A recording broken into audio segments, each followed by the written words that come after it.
다이빙이 인기를 누리는 이유는 저마다 독특한 특성을 갖춘 다양한 환경에서 즐길 수 있기 때문이죠. 일반적으로 다이빙은 산호초나 따뜻한 바다 외에도 호수, 저수지, 샘, 침수된 돌산, 강 및 인공적으로 조성된 다이빙 환경 등에서 합니다. 장소에 상관없이 다이버에게 영향을 주는 환경 조건은 6가지가 있는데요. 어느 정도나 영향을 주는지는 환경에 따라 다릅니다. 대부분의 환경에서 온도는 계절에 따라 달라지는데 물도 수온에 따라 층을 형성하는 경향이 있어서 수심이 깊어질수록 차가워집니다. 어떤 수심에서 온도가 내려가는가는 환경, 계절 및 물의 움직임에 따라 다릅니다. 중요한 것은 계획한 수심에 따라서 노출 보호를 갖추는 것이지요. 시야 범위는 1m 또는 수피트 정도에서 30m 또는 100피트 이상인데요. 보통 수평으로 얼마나 멀리서 다이버를 볼 수 있는가를 나타내는 것입니다. 공기 속의 황사와 마찬가지로 물속에 부유물이 많으면 시야가 줄어들죠. 물의 움직임, 날씨, 플랑크톤 및 바닥의 구성 성분에 따라 부유물도 달라지고 시야도 더 낮아집니다. 시야가 좋지 않다고 다이빙을 망치지는 않습니다. 얼마나 멀리까지 보는가보다 무엇을 보는가가 더 중요하니까요. 하지만 시야가 낮을수록 버디와 떨어지기 쉬우니 가까이 붙어서 서두르지 말고 서로를 확인하세요. 내비게이션을 하려면 보통 더 많이 집중해야 하는데요. 하강과 상승 중에 방향 감각을 잃을 수 있습니다. 아시는 바와 같이 바닥이나 줄을 따라서 하강과 상승을 하는 게 제일 쉬운 방법인데요. 시야가 좋지 않을 때는 더욱 그렇습니다. 하지만 참고물이 없다면 다이빙 컴퓨터를 사용해서 본인의 수심을 확인할 수 있습니다. 다이빙을 할 맛이 나지 않을 정도로 시야가 좋지 않으면 다이빙을 하지 않거나 이미 시작했을 때는 중단하는 게 가장 좋습니다. 물이 깨끗하더라도 방향 감각을 잃을 수 있습니다. 강조하건대 참고물을 활용하세요. 또한 서로 볼 수 있더라도 버디와 굉장히 많이 떨어져 있는 상황일 수 있으니 꼭 가까이 붙어 있으세요. 다이버에게 영향을 주는 물의 움직임은 파도와 조류 2가지인데요. 파도가 다이빙에 미치는 영향에 대해서는 이번 단원의 뒷부분에서 다루도록 하겠습니다. 아주 약한 조류가 아닌 이상 조류를 거슬러 수영하기는 어렵기 때문에 다이빙을 할 때에는 조류의 영향을 받게 됩니다. 따라서 적절한 기술이 필요하죠. 조류는 보통 수면에서 가장 강하고 바닥에서 가장 약하므로 조류가 있을 때 다이빙을 할 계획이라면 수면에서 장거리 수영을 하지 마세요. 조류가 약한 곳 근처로 이동하여 다이빙을 시작하세요. 이렇게 하면 다이빙 방향을 돌릴 때 조류에 밀려나지 않고 오히려 도움을 받아 출수 지점 쪽으로 쉽게 움직일 수 있죠. 특히 수면에서는 조류가 아주 약한 경우를 제외하고는 조류를 거슬러 수영하지 마세요. 체력이 지쳐버릴 수 있거든요. 조류를 건너 수영하여 해안에 도달하거나 다이빙 보트의 뒤에 있는 트레일 라인까지 도달하거나 또는 상황에 따라 조류에서 빠져나오세요. 보트 다이빙 시 조류 때문에 보트에 닿을 수 없더라도 당황하지 말고 침착하세요. 버디와 떨어지지 말고 BCD를 부풀리고 신호기구를 사용해서 보트의 픽업을 요청하세요. 드리프트 다이빙을 하면 조류를 이용해 흘러갈 수 있어서 조류에 대처하기 쉬운데요. 해류가 강하면서도 다이빙 장소로 인기 있는 곳에서 다이빙할 때 매우 좋은 방법이죠. 패디 드리프트 다이버 코스에서 기술을 배울 수 있습니다. 바닥의 구성 성분은 모래, 진흙, 바위, 산호 또는 식물일 수 있고 다이빙 장소들은 대부분 이 중 한 가지 이상으로 이루어져 있죠. 바닥이 어떤 형태이든 가능한 바닥과 접촉하지 마세요. 잘못해서 바닥을 휘젓게 되면 시야가 안 좋아질 수 있기 때문이죠. 또한 자상과 창상을 예방하고 수중 생물들도 보호하기 위함입니다. 유선형 장비를 갖추고 중성 부력 상태로 바닥 위에 머무르세요. 꼭 바닥에 닿아야 한다면 예민한 수중 생물들이나 위험 요소가 없는 것을 선택하여 조심스럽게 착지하세요. 핀 끝으로 접촉하는 정도가 가장 이상적입니다. 바닷가 가까운 곳에 있을 때는 손과 발의 위치에 주의하세요.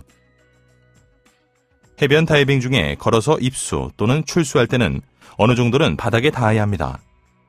따라서 필요시 다이빙 중에 바위로 인한 창상이나 수중 생물로 인한 자상을 예방하기 위해 웨트수트 부츠를 착용하세요. 수영을 시작하기에 적절한 깊이까지 걸어가세요. 일광은 수중에서 다이버가 확보할 수 있는 빛의 양에도 영향을 주지만 태양에 의한 화상을 일으키기도 하죠. 다이버들이 흔하게 입는 부상이지만 쉽게 예방할 수 있습니다. 자외선 차단제를 사용하고 가능하면 그늘에 있으면 됩니다. 옷으로 잘 감싸고 날씨가 흐리더라도 피부가 탈 수 있으니 주의하세요. 장기간 밝은 햇빛에 반복적으로 노출되면 눈이 손상될 수 있으니 품질 좋은 선글라스로 보호하세요. 민물에서도 바닷물에서도 멋진 다이빙을 즐길 수 있죠. 민물이든 바닷물이든 다이버의 기술은 통하지만 보통 몇 가지 차이점이 있습니다. 민물은 밀도가 낮아 웨이트가 많이 필요 없죠. 그러니 바닷물에서 민물 또는 민물에서 바닷물로 이동할 때는 웨이트를 적절하게 갖추었는지 확인하세요. 해양 환경은 수중 생물들이 더 많고 물의 움직임, 즉 파도, 조류, 조수가 더 많이 일어나는 경향이 있습니다. 반면 민물 환경에서는 바닥을 휘저을 확률이 훨씬 높고 레크레이션 수심 범위에서도 깊은 곳으로 내려갈수록 수온 약층을 만나게 될 확률이 높지요. 다이버로서 다이빙 상황 평가 능력을 기르세요. 여러분의 강사, 다른 다이버 및 경험을 통해 상황 평가 방법을 배우게 되면 날씨, 계절, 물의 움직임, 물의 상태, 다른 다이버의 온라인 보고서나 이야기, 비슷한 장소에서 한 다이빙을 바탕으로 다이빙 상황들을 평가할 수 있죠.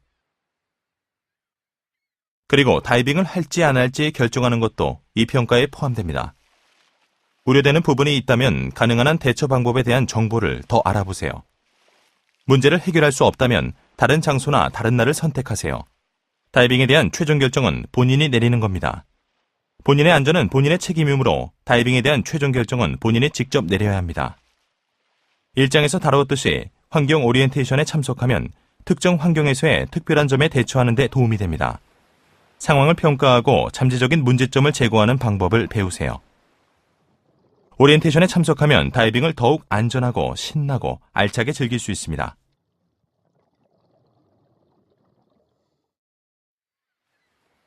모든 다이버에게는 한계가 있죠. 새내기든 베테랑이든 한계를 넘어서는 안 됩니다. 즉, 자신의 훈련 및 경험상의 한계를 넘지 말아야 한다는 것입니다. 또한 자신이 편안하다고 느끼는 한계 이내에서 머물라는 뜻이기도 하죠. 이것은 중요한 원칙인데요. 지금까지 자료를 보면 개인적인 한계 이내에 있지 않았을 때 각종 사건과 사고로 이어졌음을 알 수 있습니다. 그 이유를 알아볼까요? 먼저, 일부 다이빙 형태의 경우 내포된 위험이 명확하게 드러나지 않습니다. 위험을 인지하고 예방하려면 훈련이 필요합니다. 다이빙 시 안전 불감증이 있을 수 있습니다. 아무 문제도 없으면 때때로 한계를 넘게 되죠. 예를 들어 특별한 훈련이나 장비 없이 난파선에 들어갔다가 나오는 것처럼요. 또한 사람의 심리라는 게 또 그렇게 하고 싶어집니다. 하지만 문제가 발생하면 완전히 무방비 상태이니 대처할 수가 없게 되죠. 불안하여 잠재적 문제를 보지 못할 수도 있습니다. 다이버가 본인의 한계를 넘었다는 것을 알고 너무 긴장한 나머지 다른 문제에 집중하지 못할 때 일어나는 일이죠. 계속해서 교육을 받고 점차 경험을 쌓아서 본인의 한계를 늘려나가세요. 억지로 한계를 넘어서거나 불편할 정도로 다이빙하도록 권하는 동료와 다이빙하지 마세요. 오히려 더 보수적으로 다이빙하라고 하거나 자신의 한계에 맞게 하라고 하는 버디와 다이빙하도록 하세요. 안전뿐 아니라 다이빙을 즐겁게 하려면 걱정하지 않고 자신감 있게 다이빙할 수 있어야 하기 때문이죠. 수중생물을 볼 수 있다는 재미는 바로 다이빙의 특별한 매력 중 하나죠. 어쩌면 여러분이 다이빙을 즐기는 이유일 수도 있겠네요. 수중생물들 대부분은 매력적이고 아름다우며 해롭지 않습니다. 다이버로서 여러분은 수중생물과 수동적 또는 능동적으로 상호작용할 수 있죠. 일반적으로 수중생물을 방해하지 않도록 수동적으로 상호작용하는 것이 좋습니다. 천천히 부드럽게 주변의 수중생물을 배려하면서 이동하세요. 방해하지 않을수록 많은 것을 볼 수 있죠. 능동적 상호작용은 직접 수중생물에 영향을 끼치는 경우입니다. 수중생물을 건드리거나 움직이거나 겁을 주지 않도록 하세요. 일부의 경우는 이유가 있겠지만 능동적 상호작용은 대체로 위험할 수 있습니다. 의도적이지 않았다고 해도 말이죠. 그러니 수동적인 상호작용을 하도록 하세요. 수중생물은 대체로 해롭지 않지만 일부는 부상을 입힐 수 있습니다. 이러한 동물은 대개 찌르거나 침을 쏘거나 무는 그룹으로 분류할 수 있는데요. 찌르거나 침을 쏘는 것들에는 해파리, 불산호 및 비슷한 종, 솔배 간팽이나 쏨뱅이와 같은 가시물고기, 가오리, 성게, 청자고둥이 있습니다. 무는 것들에는 곰치, 상어, 창꼬치류, 문어 및 랍스터, 게가 있습니다. 수중생물로 인한 부상은 결과적으로 다이버가 부주의하게 행동하거나 수중생물이 방어적 행동을 하도록 유도했기 때문입니다. 모든 생명체를 존중해서 대하면 수중생물로 인한 부상의 위험을 크게 줄일 수 있습니다. 바닥에 닿지 않도록 하고 바닥 접촉이 허용되는 지역이라면 익스포저 수트와 장갑을 착용하세요. 또 손발 위치를 잘 살펴보세요. 수중동물을 건드리지 마세요. 잘 알지 못하는 종류는 특히 조심하세요. 거대한 상어처럼 공격할 가능성이 있는 동물이 있으면 바닷가 가까운 곳이나 근처에서 정지하고 가만히 있으세요. 동물을 향해 수용하지 말고 계속 지켜보세요. 그냥 지나치는 것일 수도 있겠지만 여러분에게 공격성을 드러내거나 과도한 호기심을 보인다면 바닥에서 출수 지점으로 침착하게 수용해서 물 밖으로 나가세요. 수중생물로 인한 부상은 대체로 경미한 경우가 많지만 성가신 것부터 목숨을 위협하는 것까지 범위가 다양할 수 있죠. 어떤 상황에서든 호흡을 최우선으로 삼고 필요한 경우 CPR을 실시하고 심각한 출혈을 처치하세요. 응급처치를 실시한 후 심각한 부상 또는 심각한 반응이 명백하거나 치료가 효과가 없을 경우 응급구조대에 연락하세요. 이러한 유형의 응급사태에 관해서는 패드 레스큐 다이버, 이멀전시 퍼스트 리스폰즈 프라이머리 및 세컨더리 케어 코스에서 자세히 배울 수 있습니다. 수중생물로 인한 부상이라고 하면 보통 동물을 떠올리겠지만 켈프나 기타 식물도 잠재적으로는 위험성이 있습니다. 가장 위험한 것이 엉킴 현상인데요. 키트를 유선형으로 하고 식물이 무성한 지역을 피하세요. 만약에 걸렸다면 뒤로 빠져나오되 회전하지 마세요. 회전하면 식물이 감겨서 상황이 더 악화됩니다. 필요하다면 버디의 도움을 받아 벗어나세요. 해변은 가장 인기 있는 다이빙 장소이면서 지역에 따라 유일하게 선택할 수 있는 장소이기도 합니다. 버디와 함께 상황을 평가하고 다이빙을 계획한 후 해변에서 다이빙을 시작하세요. 일반적으로 마스크, 핀, 스노클을 제외한 모든 장비를 착용합니다. 그런 다음 물을 향해 걸어간 다음 입수 전에 마스크와 스노클을 착용하세요. 걸어서 입수하고 출수할 수 있지만 장소에 따라서는 부두에서 자이언트 스트라이드로 입수하고 사다리를 타고 출수하거나 계단을 통해 입수 및 출수할 수도 있습니다. 해안에서 걸어서 입수할 때는 바닥 구성과 혹시나 밟힐지 모르는 위험한 또는 민감한 수중생물에 주의하세요. 발을 보호하는 것을 착용하는 것이 좋을 수도 있습니다.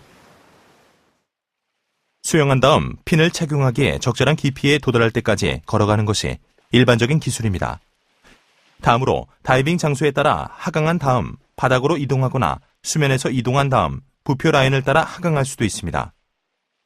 일반적으로 이 절차와 반대로 상승하고 출수합니다. 걸어서 입수할 수 없는 환경에서는 수영하기 알맞은 수심까지 다른 방법으로 수영해야 한다는 점을 염두에 두세요. 또한 다이빙을 계획할 때는 출수 중에 필요한 공기를 충분히 확보하는 것도 잊지 마세요. 약한 서프를 통해 입수해야 하는 다이빙 장소도 있는데요. 즉, 새내기 다이버는 허리 정도 높이의 파도가 치는 완만한 경사면을 따라 입수해야 합니다. 물의 움직임에 대한 기본 원리를 알면 약한 서프를 통해 입수하는 데 도움이 됩니다. 파도는 자신의 높이보다 약간 깊은 물에서 부서지며 서프를 형성하는데요. 바닥이 끌리면서 위아래가 뒤집히게 되죠. 즉, 파도가 부서지는 것을 주목하면 수심을 알아낼 수 있겠죠. 파도는 서지와 역류를 일으킵니다. 서지는 앞뒤로 움직이는 운동이며 높은 파도 때문에 발생하죠. 서지 때문에 바위나 위험한 물체 쪽으로 밀리지 않도록 조심해야 합니다. 서지는 깊은 곳으로 가면 사라집니다. 역류는 파도가 부서지면서 생긴 물이 바다 쪽으로 돌아가면서 밀려오는 파도 아래쪽으로 흐르는 현상입니다. 파도가 크고 비치가 비탈질수록 역류가 강해집니다. 역류에 휘말리면 몸의 균형을 잃을 수 있지만 약한 서프에서는 별로 강하지 않습니다. 파도는 보통 각을 이루며 해안에 접근하는데요. 때문에 연안류가 발생하죠. 연안류는 해안선과 평행을 이루며 흐르고 다이빙 중에 다이버를 해안 아래로 끌어내리는 경향이 있습니다. 여기에 대해서는 다이빙 중에 조류 속으로 이동하도록 계획하거나 해안선을 따라 아래쪽으로 출수하도록 계획하면 됩니다.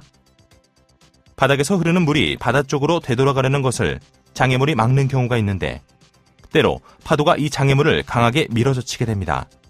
이런 현상이 일어날 때 좁은 통로를 통해서 물이 바다 쪽으로 이동할 수 있습니다. 통로를 지나치면 흐름이 사라집니다. 이것을 이안류라고 하죠. 이안류에 휘말리면 빠른 속도로 해안에서 먼 곳으로 떠밀려가며 굉장히 강해서 거슬러서 이동하기 힘들기 때문에 조심해야 합니다. 이런 사고는 대체로 이안류 때문이라기보다 패닉 상태가 되기 때문입니다. 따라서 이안류를 만나면 맞서지 마세요. 사라질 때까지 BCD를 팽창시키고 지속할 수 있는 속도로 이안류를 가로질러서 수영한 다음 해안으로 돌아오세요. 지역에 따라서 해당 지역의 이안류에 관한 권고사항이 있기도 합니다. 해안에서 불어오는 바람이 수면의 물을 바다 쪽으로 밀어보낼 수 있습니다. 이 때문에 깊은 곳에 물이 올라와서 수면의 물을 대체하는 용승이 일어납니다. 용승이 일어나면 다이빙 상황이 맑은 시야로 되지만 수온이 내려가므로 노출 보호가 더 필요해질 수 있습니다. 달과 태양의 중력은 바다를 잡아당겨서 약간 볼록하게 만드는데요. 지구의 자전에 따라 수면이 올라가고 내려가는 간만이 일어납니다. 간만은 조류를 일으키는데 특히 좁은 지역 안팎으로 흐를 때 그렇습니다. 조류는 수심과 시야에 영향을 줍니다. 조수의 변화는 눈으로 볼 수 있는 정도부터 눈치 못 챌 정도까지 다양하지만 예측이 가능합니다. 일반적으로 다이빙의 가장 적절한 때는 만조인데요. 지역의 간만의 시간 및